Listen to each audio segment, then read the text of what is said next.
Yes. That's right. We're live. We are live. This is the replay where we're going to definitely try to make your day. I'm your host, Jabril A. Rashad, and you see my two guys that's joining me on the stage. Right in the center, you got Tim Action Jackson, all the way from Nebraska, that hard-hitting safety, drafted by them Dallas Cowboys in 1989. And, of course, I got my man Greg Ice Trade Lewis, all the way from Blaine Junior College, all the way from Texas A&M, that sprinter from them San Diego Chargers. Good evening to you, fellas. Good evening, my brother. What's happening? What's Yeah, happening? Mr. UTEP to the New York Giants. Yeah, we all in the house.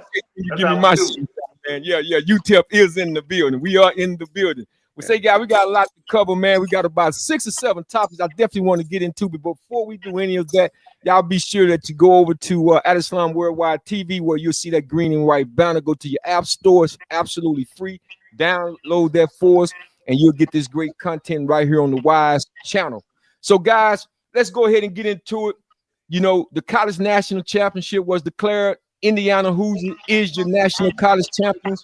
But now we got to get to the NFL, and we have done that at least this past weekend. The stage is now set. The New England Patriots will face the Seattle Seahawks, which is, by the way, a rematch in a sense of these two teams meeting once before in the Super Bowl. You know, 4 games have been played.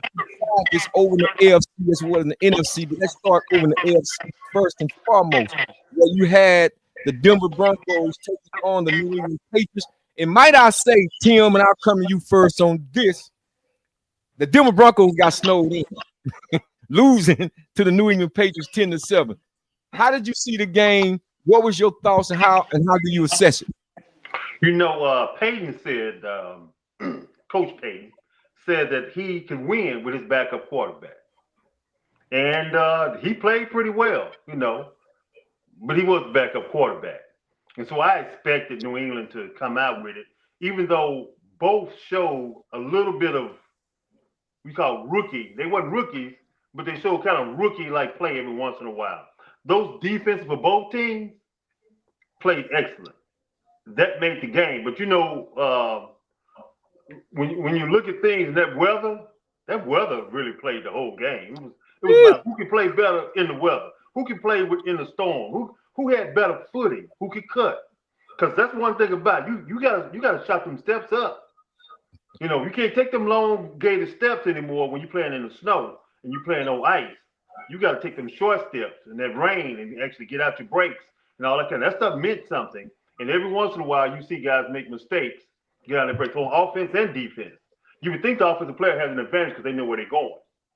But some of those guys didn't seem to get their clue in, and they missed some plays and some picks and stuff like that came into play. So it was a very defensive-like game that came down to the wire, believe it or not, you know.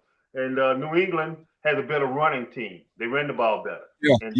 That's what they really won the game, is in the run game. Yeah, absolutely. But Greg, what was your take? What did you think about it? I mean, the first half compared to the second half of that game. Well, coming into this game, you know, both of them had 2 good defenses, and Denver lost their quarterback, and they still had home field advantage. But I think the biggest turning point of that game is I think Denver should have took that 3 points the first half, because when the second half came and you couldn't see and the snow came in, that 3 points came in and it affected you. You took that, go on and take that 3 points, because you know this was going to be a defensive game anyway, and you had a backup quarterback. I understand that you wanted to try to go on and put the juggle in them, but take the 3. Now you got 10. You lost 17. So with that being said, that, you know, once that snow started coming, it was going to be hard to get up and down that field. It's going to be hard for anybody to see the kicker, throwing long passes or anything. So that 3 points, it backfired on them, you know, and because, you know, both of them had a great defense and they played good, you know, and I think that right there made the difference in the game. Yeah, we want to welcome in our boy, man, Curtis Medlock, to the show. Thank you for joining us this evening, Curtis. You know, we're gonna get to Curtis in a minute because Curtis made a bold prediction, and I'll get to that in just a second. But he called good money.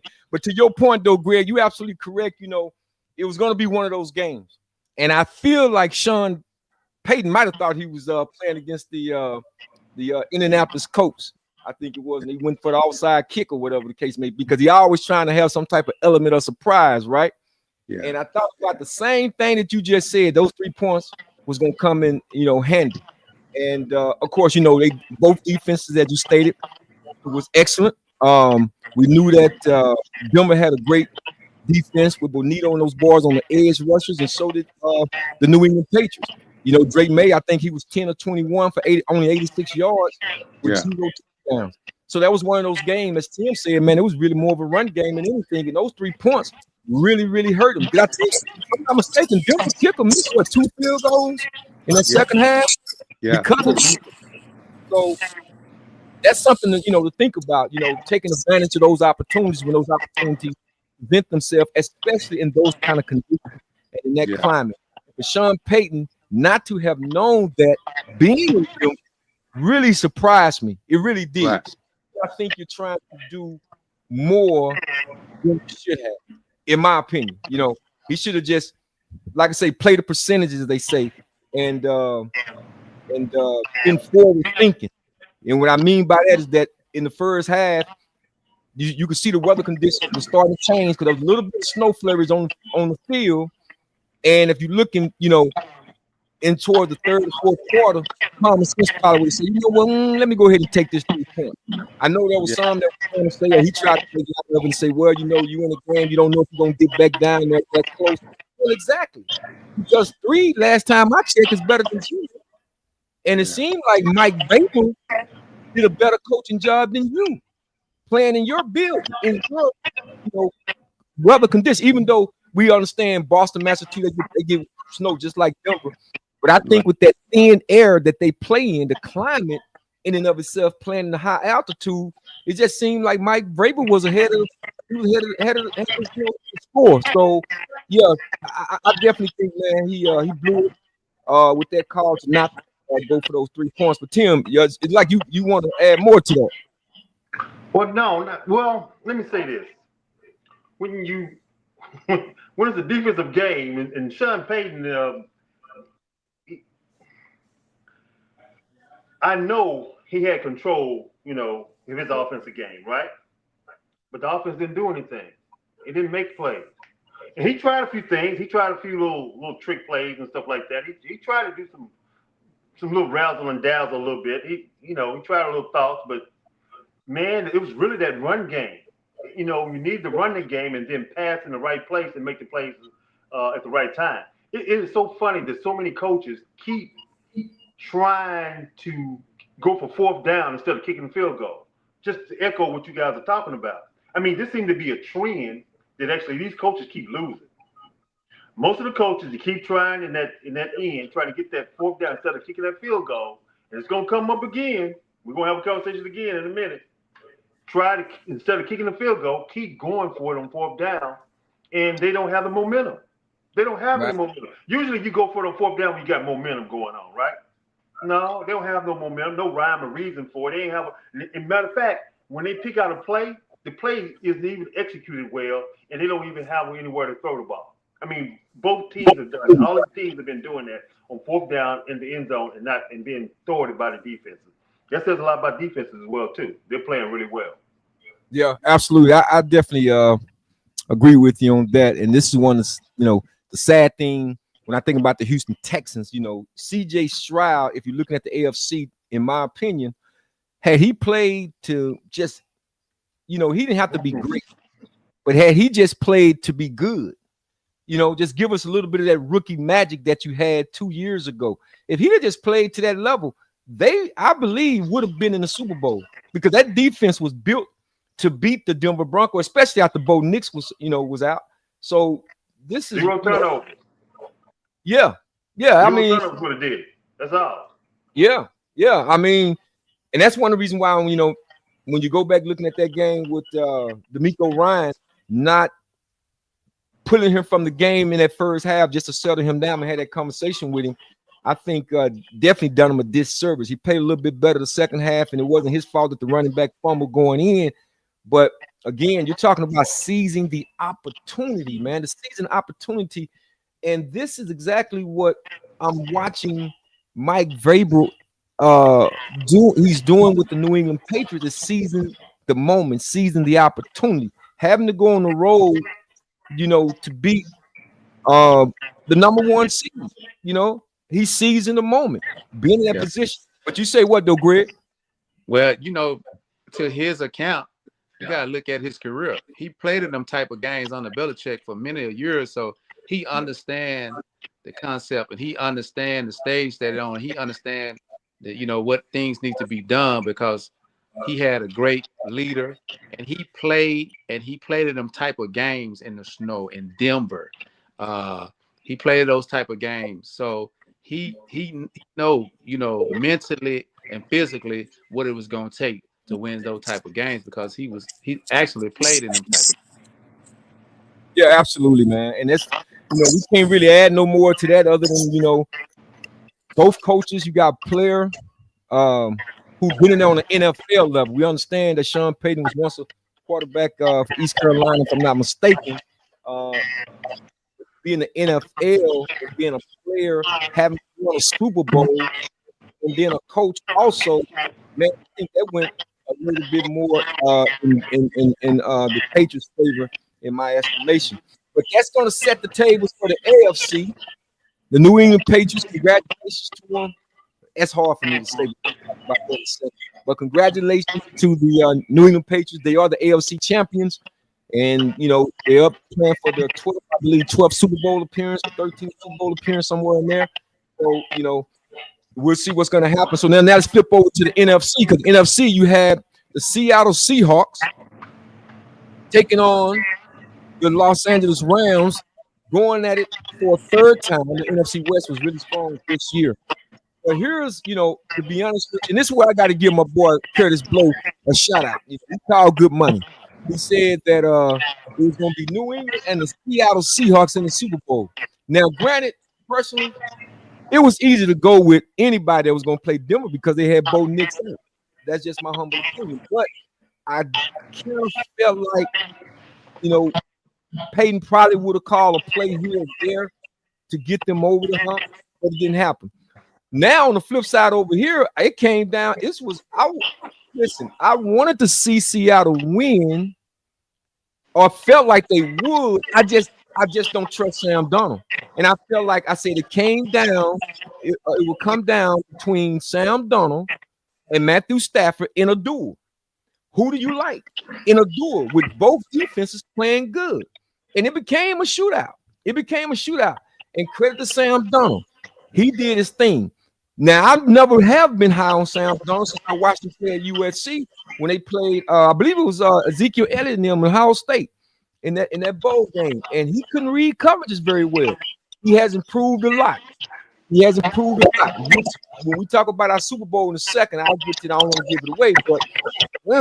But anyway, Greg, let me come to you on this. I don't know who you had going in, but what did you see between the Rams and the Seahawks? Oh, you can go back a couple of shows. It'll tell you who I picked. Well, when the Seattle, the last 6 weeks of the season, Seattle defense was playing amazing. And then, like we said, Sam Darnold, he been playing good, man. He been playing not to lose. Putting his defense in, behind. He's just been playing smarter, making better decisions. He's just been playing real well. And, you can't take none for the Rams because Stafford had some good stuff. He played well. It's just the fact that it came down, they didn't get it done. But both of them played real good games. And both coaches called good, plays. It was just a good game, man. You just can't really, you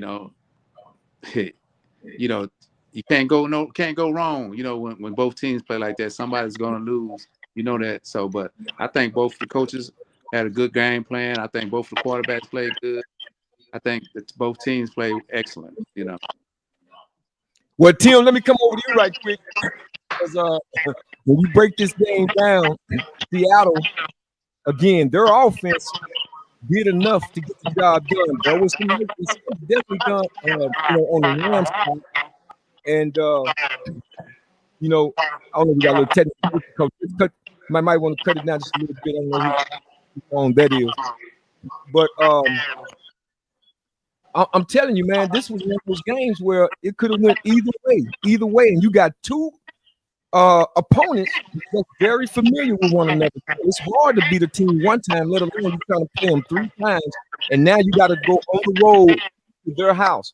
So, Tim, when you look at this game that was played between the Rams and the Seahawks, what was your estimation of the game?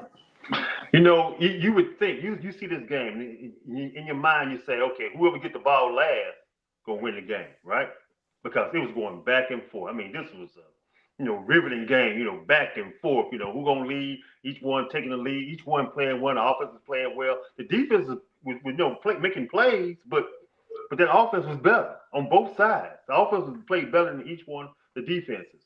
So the game came down, who can play better? And you got to think about it. Seattle has a better defense than Rams do. So, you think about Stafford playing. Stafford had to play to beat that defense. And then it showed that defense Seattle has. 4th down and 6. 4th down and 6. What are you going to do? You going to kick a field goal? That way the game is only 1 point. All you got to do is go down and then kick another field goal and win the game if you stop it, right? Or you're going to go for that touchdown at 4th and 6 because time is coming. It's running out, boy. That hourglass was the sand was dripping. It was dripping down, drip, drip, drip. That sand was just sliding on down that clock. And so it came that time of what are you going to do? And they decided to go for it on 4th and 6. And that play was just covered up. Seattle just covered that up. He had nowhere to go. So when you think about that riveting moment in time, that was the game right there. After all the stuff that everybody had done, that was the game because what Seattle did a great job of is running that ball back down their throat and getting them first down. Now, if they had stopped them and didn't let them get a first down, cool. They would have had enough time to come down there and maybe make some plays. Even though they did try, they did try to get back, but that time was gone. And they had to get more than a field goal, right? They had to get a touchdown now to win the game because they missed the opportunity on 4th and 6. Yeah, well, let me welcome in Willie Drake all the way from St. Louis, the Golden Ark, all the way from St. Louis by way of East St. Louis. But he been out of it a long time ago. He's a Philadelphia Eagles fan. And I played the song, when Luther, they had it on the social media, keep it right there. Come on over and have a sit down with the Cowboys, man. Y'all out of there, man. Y'all got problems down there in Eagle Land. So anyway, but now I want to welcome my boy to the show, man. This is the replay for those of y'all who are joining us. We're talking about this NFC matchup between the Seattle Seahawks and the Los Angeles Rams. And again, I got to shout my boy Curtis Blowout, man. He definitely called money. Again, I would have went with Seattle. I just didn't think Sam Darnold was going to outdo, Matthew Stafford, because Matthew Stafford, let me see what his stats was, what we got on him. He was 22 of 35, 374 yards, 0 interceptions, and 3 touchdowns. I think that's enough to win on any Sunday to get it done. But the problem was Sam Darnold was just as good.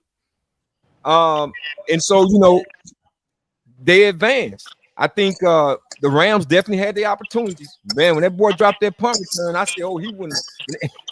And, of course, McVay, he did exactly that, took him out of the game, man. He didn't bring your helmet over here with me, son. I don't think he put him back in the game. Somebody else was back there on punt return and kick return and so forth, because that was a crucial moment. He almost done it earlier in the game, and he was able to get back on it, but this time that cost him. And then you had to play a Woolery, a hometown guy.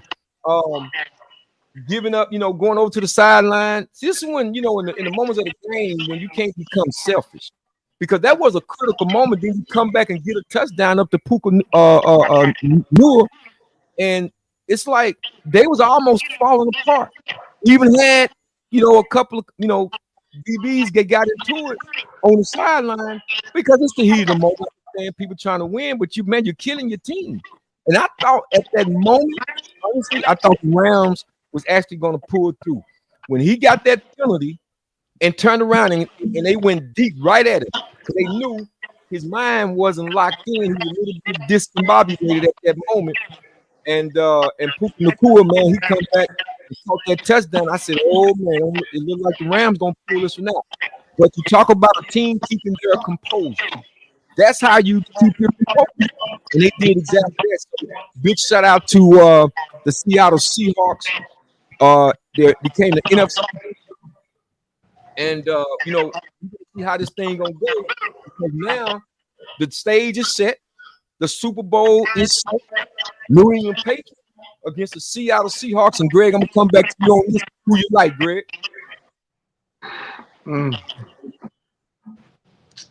Well, man, this New England been playing good. Seattle been playing good. I'm gonna lean towards Seattle. You're gonna lean towards Seattle? Yeah, because they represent that NFC West, man. All day long. NFC West is the toughest division there is. Tim, well, let me come to you. Greg said he's gonna go with Seattle. Who you liking that, Tim? Well, Greg representing the colors over there. I see. He came in with the Seattle. Yeah, he really is. Yeah, Seattle, baby. Yeah, if you recall, he had on Texas Tech colors one night. He had that red and black. I didn't know if he was going A&M because they was out of it or Texas Tech. He done had a flashback to his conference from back in the day. Who you like, Tim? Yeah, I'm. It's funny. Both of these teams, defenses play well. Offenses have done enough to win games. They have the ability to actually score very well, both offenses. But the defenses actually lead each team. So I would say Seattle defense a little bit better. And so therefore, in the rematch, Seattle's going to win. And I'm going to say also I'm a little biased. I don't need New England win another one, man. What's wrong with So New England don't be winning another Super Bowl no time soon. That's a little Texas bias going on right there. So, but I definitely think because of the talent and the way the teams play, that Seattle should pull this off. Well, I got people chatting out in the box, man. And as I put up there a second ago, you see Curtis Blow, man. He's going with Seattle. This guy right here, he may just be going with Seattle because they got green and they are birds. You know what I mean? Because he really a diehard Philadelphia Eagles guy. Say, man, listen, we don't need no nostalgic up in here. Willie Drake from St. Louis. We don't need no nostalgia up in here. We ain't finna sit here and play the violins for you. I mean, now you want to go with the Seattle Seahawks. But I tell you the truth. But anyway, nevertheless, I'm picking the Seattle Seahawks too. But I'm gonna tell you, man, I hate to say if I'm sitting back just waiting for something to happen. I really thought Sam Darnold was going to, wither under the situation of bright lights. He came through that, but we're talking Super Bowl now. Super Bowl. And, the odds is going to be in Seattle's favor.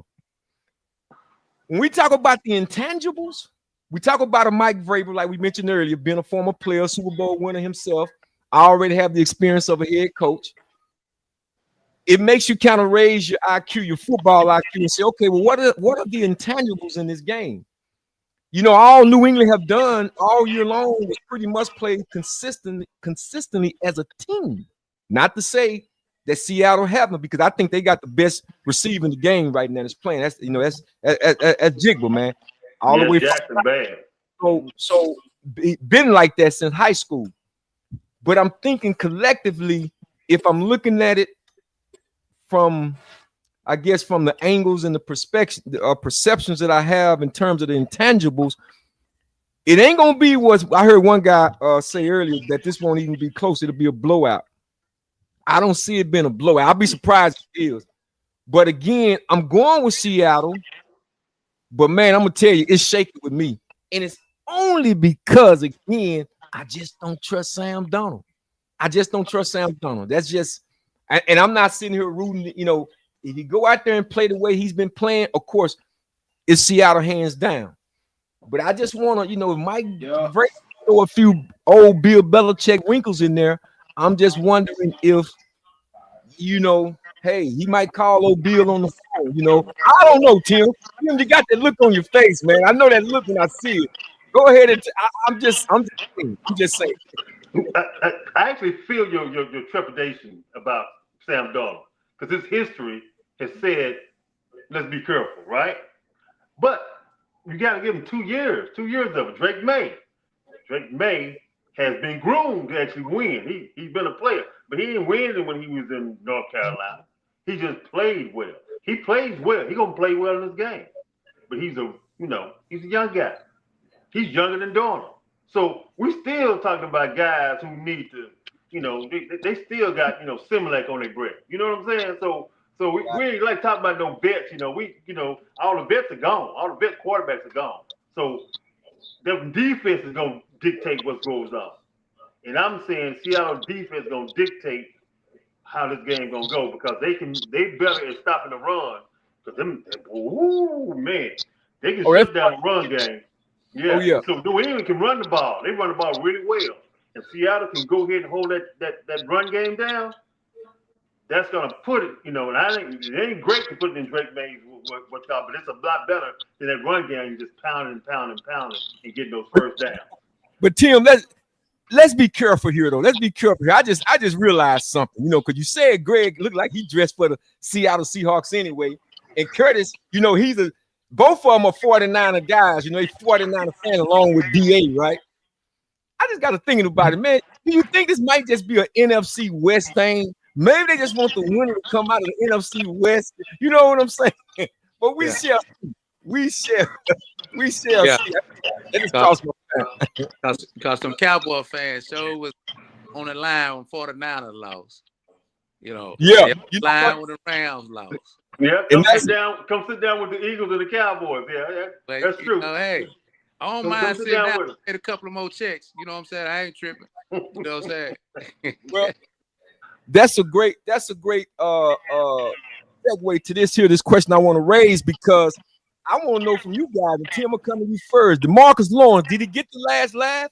Because he made a statement after he signed with the Seattle Seahawks, leaving the Dallas Cowboys, that he wasn't going to win a Super Bowl. He said, Dallas is my home. He said, but I'm not going to win a Super Bowl. So, and him and Michael Parsons had some words on Twitter, and he said, if you stay off of Twitter, maybe we can win some more games. So, Tim, DeMarcus Lawrence. DeMarcus Lawrence already got the last laugh. Would the Cowboys not win another Super Bowl? Talk to me. Well, he actually already got the last laugh against Parsons because Parsons got traded out of the Cowboys. So he helped the whole situation. Parsons helped DeMarcus Lawrence argument, right? By getting his butt pushed out of the Cowboys and going to another team. So he just totally got that. So his chest is out. He's like, I'm in the Super Bowl, and you in Green Bay, and you hurt, and the Cowboys decide you ain't got good leadership. Like I was saying from the beginning, you ain't got good leadership. This locker room is divided because your butt out there doing a podcast instead of out here doing extra work and leading this team like you say you are. You say you are, but I say you hot air. Woo! DeMarcus Lawrence can talk some stuff. He called him hot air. That's what I'm saying. He said, hey, you just a big old giant bubble of talking. You didn't play well in the playoffs. Watch me play well in the playoffs. I'll get a sack in the playoffs. You ain't got a sack yet. That's what DeMarcus Lawrence said. He said, I got a sack. You ain't even got a sack in the playoffs yet. Yeah. It don't look here on all accounts. It don't look good for Michael Parsons or the Dallas Cowboys. I mean, for DeMarcus Lawrence to call money, and you don't really know. He just weighing it and weighing his options at the time. Not re-signing Cowboys, not re-signing him. I think he probably would have stayed, but it's just the nature of the business. But good for him, he made a decision because he could have went to the Tennessee Titans. You know what I'm saying? He made a decision. He made the right decision. So, Greg, coming over to you, I mean, did DeMarcus Lawrence get the last laugh? Or will he get the last laugh? I mean, he don't have to say nothing. It's already been proven. And there's another thing is too. A guy like DeMarcus, he played well, got his money, and like he just left the scene when he with the Cowboys. But you know, you get to the point where you know that guy, he's in the locker room, he sees what's going on every day, and he get to the point where, hey man, I'm going out here playing hard like this. These people ain't trying to win, you know. So now he go to Seattle, a new star. You know, he's seeing the young guys harm his team to win. Now he goes back to the old demarcus. You know, it's like when Randy Moss went to the New England. You know the Cowboy who left the Cowboys and went to Denver and got a ring. You know, so you know these guys is leaving and going somewhere else and coming back. Seem like they get to the fountain of youth and they come back. You know, playing good, hard, playing strong. But it's like, well, why they want to play like the Cowboys? It's because you know, you come to practice every day and you see these people not trying to win. They're not trying to win. The front office not trying to win. They're just going through everyday practice and getting checks. So he said that because he was there and he's seeing what's going on. That's why he made his statements. Well, you know what? Curtis say why we keep talking about them cowgirls always next year. Well, I will say that the Dallas Cowboys may not have been to the big dance in a long time, but we do have the most carrying Super Bowl out of us and the 49ers. I will say that because y'all last Super Bowl in 1994. But let me come to this though. Here's a question. And I thought about this long and hard, but we got to tackle it because you got New England back in this thing after post, Bill Belichick and Tom Brady. And me talking, I remember talking to a few of the New England Patriots fans back then. Once Brady had left, and of course Bill Belichick had his down years, and he eventually wound up losing himself. Will they ever do it again, right? So now they talking about you got a young, the blueprint of Mike Vrabel being there, and just don't forget who's the offensive coordinator, Josh McDaniel, right? So when you think about those ingredients, I'm just asking a question. This is a serious question. If the New England Patriots win another Super Bowl, my simple question, Tim, I think Greg checked out for a second. My simple question is simply this: is the Dallas Cowboys still America's team? I think that's a fair question. I mean, we talk America's team, and we know that the star power is the logo itself. But in terms of what New England have done, and I told somebody this, I don't know if you saw this or not, during the Brady era, towards the end, the Patriots never had a star around their logo. They never had it. And one day I was looking at it was kind of like this bicentennial, it's a little star. And I said, wow, crafting them real slick, because this topic came up. It came up. Why should Dallas be called America's team? And they was talking about, well, perhaps it was because of the logo and this, that, another. And I noticed that. And I don't know how many people noticed that, but I said, crap, think he's slick. He put a star. If you go back and look at the logo for the New England Patriots, they got a star around the Patriot. He couldn't put the big star because it'd be too obvious. But he tried to do it in kind of like this bicentennial kind of way because it's a Patriot. You see, I said, no, because if you go back, way back when people like Steve Grogan and Russ Francis and Sam Baum, I'm going way back now, showing you my age. When those guys played, all they had was a New England Patriot logo hiking a football. He was down on the football. There was no stars or nothing. I said, they want that star power. They want to be known as America's team. That was then. Now I'm looking at it legitimately like, okay, 12 times in the Super Bowl. If they were to win, is there a changing of the guard, Tim? Is there a changing of the guard, Tim? I got to come to you, my brother. I got to come to you on that, man. Is there a changing of the guard? There we go. Can you hear me? I can hear you. Say this. And y'all, if y'all think it should be a changing of the guard. Yeah, by recency bias and performance on the field. By performance on the field, you would say that New England should be the representative of America, right? They got the Patriot. They the Patriot, right? The Patriot. They should be the representative on the field on that performance. But most watched, most attention getting, most hated, most loved, most interesting, and above all, most valuable team is a team that's America's team. And guess who that is? That's the Dallas Cowboys. And that's why they still America's team, because they are the most watched, the most hated, the most loved, the most interesting, all those things, and the most valuable team. Those numbers talk. Those are the ones that people want to see. That's why they on TV. That's why every show mentions the Dallas Cowboys, because it makes numbers. Matter of fact, it used to be when the Dallas Cowboys would win, the stock market would go up. That's some power right there. That's some power. So until New England started doing those things, they can't make claim to America's team, but they can make claim to America's most successful team recently. Let me read what Draco said, man, out of St. Louis. He said the Cowgirls can be America's team, but they're just like y'all, president, letting y'all down. Well, listen, man, listen. Do we have to go there? Do we really have to go there? Well, I tell you the truth, man. I mean, these Eagle fans, I tell you, they won't just go away. They just won't fly away. I mean, isn't it cold? Won't y'all supposed to be flying south? I mean, you tell me. I mean, but no, I will say this. It is what it is, and when your evaluation is over $10 billion and you take over soccer, because I was like, man, when they took over soccer, Madrid, I was like, I was blown away, because soccer, man, consistently turn out 100,000 people in their arenas, and we're talking about you taking over Madrid and Manchester and all those teams to become the #1 sports franchise.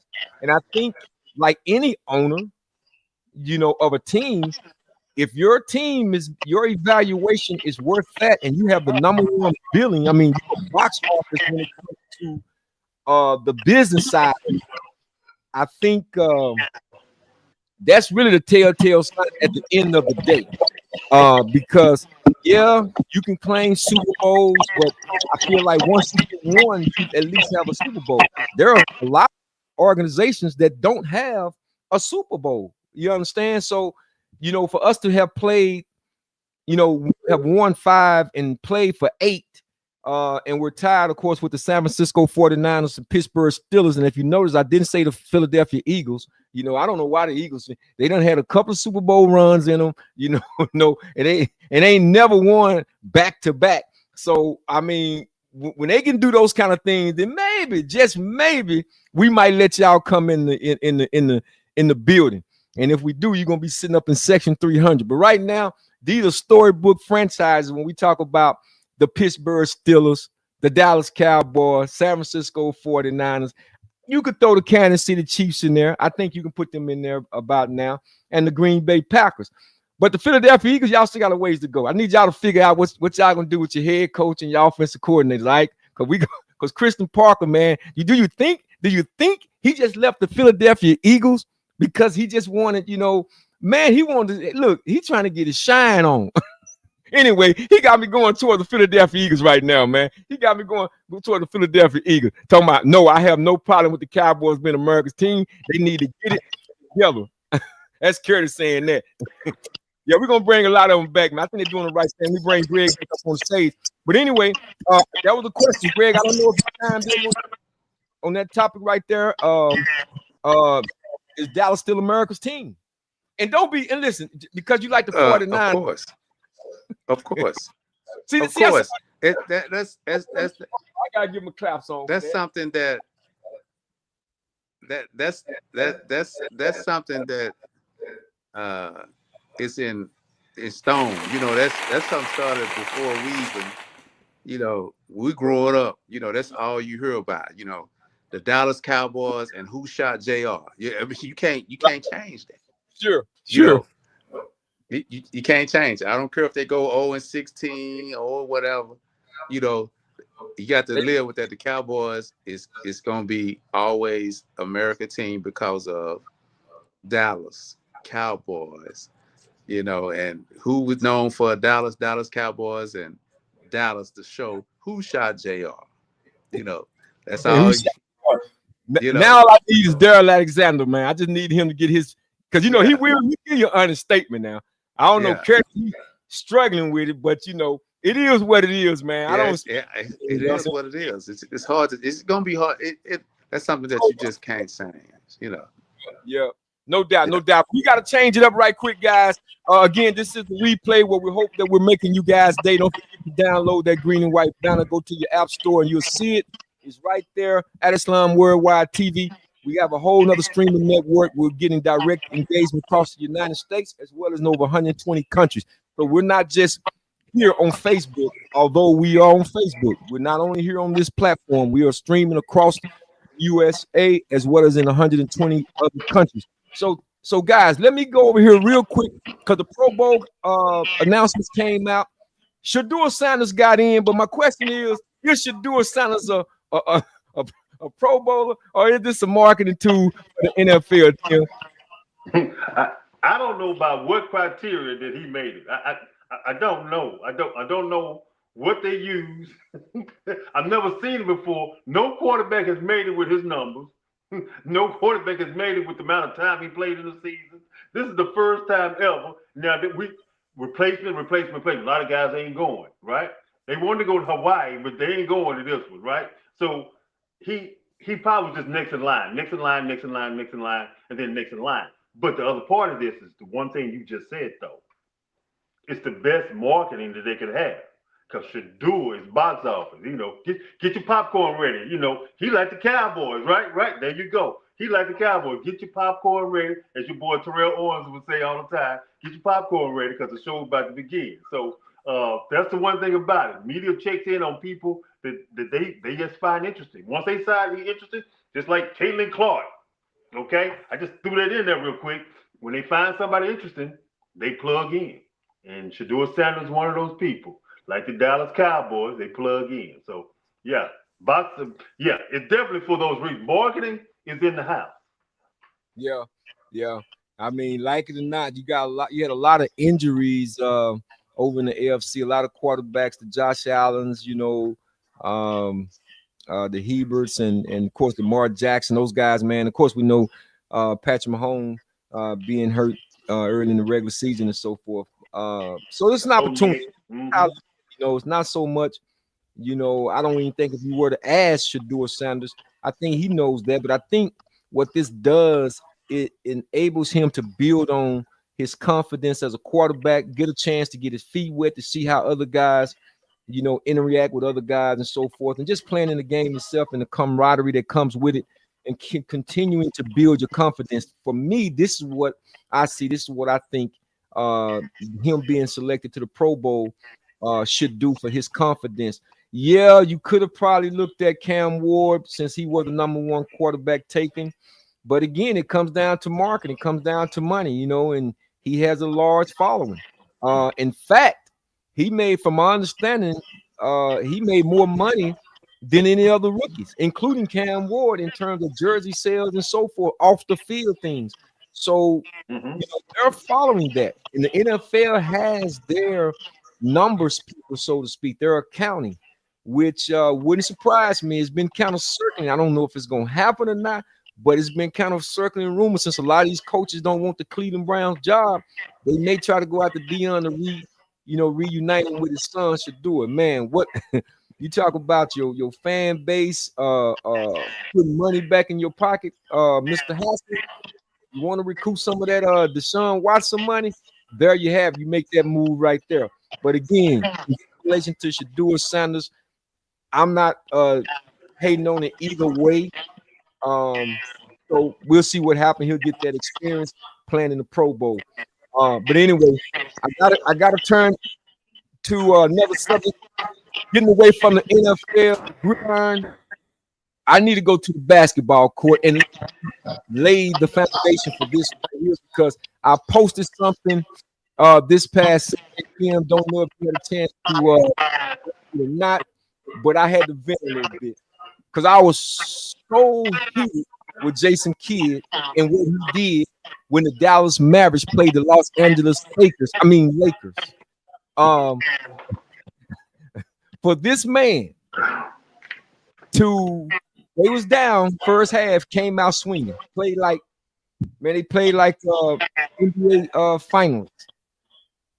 Go up 15 points and then blow a 15-point lead. And we do understand that basketball is a game of runs, but here's my problem. Here's my biggest problem. He let Klay Thompson sit the bench all the way to 1 minute and 15 seconds and put this man in the game. And as soon as he caught the ball, he makes a three. So in my mind, I'm saying, Jason Kidd, are you still on the Los Angeles, Lakers payroll? Because you got the coach, I can't think his name, coaching for the Indianapolis Pacers. He was over with the Lakers, head coach for the Lakers for a minute, but he's on the staff too. So you got some of those guys, and the guard, the older guy that trains some of the guards, he's on the Mavericks squad. So I'm saying, are you good? Because you're in the state of California, you played college ball at Cal, so I'm making the connections, Tim. I'm trying to figure out for the life of me, why did you not put this man Klay Thompson back in the game? He set this man the whole time. Then you had PJ Washington, who gave us absolutely nothing. He sat there and fouled the man, sent the man to the free throw line for a 4-point play, and couldn't rebound, didn't do nothing. So my question, real quick to you, Tim, is Jason Kidd and PJ Washington on the next bus out of here? That's is they out of here? Because if you tell me yes, man, I'm just saying. I'm not holding because they just my man. But anyway, go ahead. Well, my question is counter to you, but it's rhetorical. What do you have against PJ Washington besides him fouling too much? About him being injured this whole season all the time, not playing enough games, not seem to be not playing the way he played, not scoring. He definitely ain't scoring too much, right? So what do you got against PJ Washington? Because he's standing on business. He's standing on business. What do you mean? He ain't playing enough. That's one thing. He is missing too many games. I don't know. Is he related to Anthony Davis? Because they both been out. Since Davis got here, PJ Washington ain't played well. At least they played well when he was here. But PJ ain't played well since he got back, and he ain't played well necessarily with when a rookie, Cooper Flagg's on the court. He plays better when Cooper Flagg's not on the court. So I'm wondering about this. What's kind of going on? Now, Jason Kidd thing, I have two things with Jason Kidd. Jason Kidd experiments all the time. He always experiments. He experimented Nico Harris out of his job. So Nico like, what are you doing, man? Will you win the game? What you doing with the experiment you going on? Start a point guard. I gave you 3 point guards to play. One of them hurt, but at least you got 2 others. And then you don't play no point guard, and we losing like crazy at the beginning of the season and then I'm gonna get fired. Everybody going crazy because all I need is some wins so people be quiet. No, he gonna lose in the beginning of the season, so Nico can get fired. Now Nico here, he ain't taking right. He gonna win all these games 4 in a row before this game right here. He gonna win 4 in a row. And then he had the game in Lakers. You think he gonna go ahead and win? So maybe you gonna go ahead and bring back your 2 players, Anthony Davis and Kyrie will come back, and we'll get a chance to see them play, right? Because if you win enough games, you may want to go to playing. But he won't even tank right. He gonna lose this game. I'm like, what do you do? Are you tanking or you not tanking? Because he seemed like he tanked this game. Because Klay Thompson, this is what I want to say about this coverage. They were playing man-to-man when Klay came in. They were playing the zone when he wasn't. And so every time they played zone, Dallas was missing threes, and they couldn't get out in the paint because they was backing off of that. So if they played man-to-man, all of a sudden Dallas could drive to the basket, could get open threes, and all kinds of different things happen. They whole chain. That's why they got to the lead. So why are you not gonna put him in if you know what's going on? Are you just dumb? Or you tanking? So I can't figure out what he's doing. Well, and neither can I, because again, they had won 4 consecutive games. I mean, that game was another game. Should have really been the 5th game that they won this year. And you're almost 40 games into this thing. And when you come back from the All-Star weekend, that's when things starts to really heat up. And will they have enough time to get into the play in? We shall see. But you can't blow games, these sort of games, when you're up 15 with probably less than 6 minutes to go. That's just, it's asinine to me. Shouldn't have happened, and it makes me question: is Jason Kidd the right coach for this team? And the answer right now, based on what I saw on Saturday, I'm saying no. And PJ Washington, you know, if he take the INGTON off and put the UP, he'll be washed up, in my estimation. Because I call PJ washed up Washington, but he hasn't given us anything that he did 2 years ago as being he's not even the enforcer. You know, he used to be the enforcer. He was standing there, man, fold his arm up, you know, bodying people up. He don't even give you that. And I'm just wondering, I'm just questioning, just wondering. I wonder if it have anything to do with his child's mother off or whatever, because you're right, he's been hurt. He just seemed like he's mentally kind of checked out here and there and just haven't given us anything. And if you're gonna make a trade, include him. See what you can get back for PJ Washington, because again, I think Najee Marshall has played outstanding on both ends of the floor during this run that they had. So I would certainly pick up the phone and start weighing my options, man, for PJ Washington, because again, the way he played Saturday night, it was just embarrassing, man. The man didn't give us anything, fouling and just all over the place. So I had to bring that up, man, because you know, usually I don't show my raw emotions, but I was just so livid after watching how they blew this game. It was just crazy. It was just crazy. I got one thing to say on behalf of Jason Kidd. He has his team, all his players except for maybe P.J. Washington. He has his team playing hard. I mean, they play hard. Even when they outnumbered and outmanned, and this other team got way more stars than they do, they still play really hard. So that's the one good thing about Jason Kidd. He got the team bought into him playing really hard every night. That's since last year. This team plays hard, man. They play hard. Yeah, they play. I don't know what he's doing sometimes. I don't know why he does the things he does. Yeah, I mean, we makeup. We know he has the constitution, the makeup, and the mental, and know the X's and O's. But I just don't understand when he coaches games like this. But I don't know. My man Blow is saying here we go to Dallas Mavericks, just like Cowgirls, Texas Rangers, Dallas Stars, trash. Come on, man. I mean, now, truly, all of the backyard games that we used to play in the dirt when the Dallas Mavericks was on the scene with Rolando Blackman and all that. And I think you liked Mark Aguirre one time. I don't know what happened to you guys, man. Did they not sign an autograph? I may see the Cowboys, but I couldn't get away with my Dallas Mavericks. I don't know if they didn't sign a Mark Aguirre, Rolando Blackman, Derry Harper, they signed an autograph or what. I don't know, bro. I don't know. But anyway, we almost got to wrap the show up. Before we do, man, we got to give these shots out.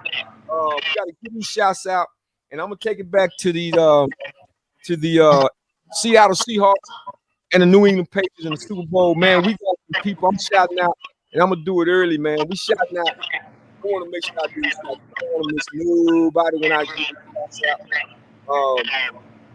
with this team right here, because I'm very proud of these guys, man. And let me see. I want to make sure I get these shots out the right way, because we got a bunch of guys, man, that's playing. I think it's probably about, let's see, we got 1, 2, 3, 4, 5, 6, 7 guys from the state of Texas, Lone Star State from Texas, man, is playing in the Super Bowl. And this is a roll call. So I want to shout out Tyreek Woolen from Fort Worth, Arlington Heights, cornerback. Of course, Jackson Smith-Jigba from Rockwall, Big Byron Murphy. I got to salute Big Byron Murphy with 2 hands, man. Big Byron Murphy, of course, his lovely grandmother, Miss Brenda Murphy, who's also in the Super Bowl. We got Jalen Milroe from Katy, Texas.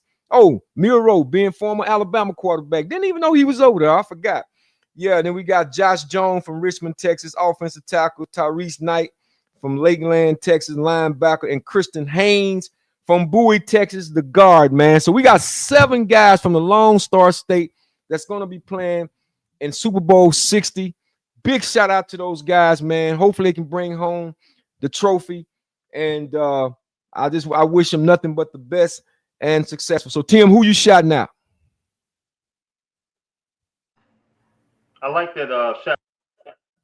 I second that. And then I'll add to one shout out to Nebraska Cornhuskers basketball team, men's basketball team. Actually was undefeated till tonight. Close game though. Lost by, I think, a couple of points tonight. So they lost their first game. They was ranked number 5 and number 2 Michigan. They lost the game by 2 points, I believe. So it was a pretty close game. So yeah, that was a big game right there. And they came down and they missing one of their best players is actually missing from an ankle injury, or if he did play, he only played so much because he was injured. So also the shout out also to not really a shout, just a hey, everybody be careful with the weather, whether it's here or it's East Coast. Be careful in this weather. Let's be safe. Let's be smart. Let's be wise.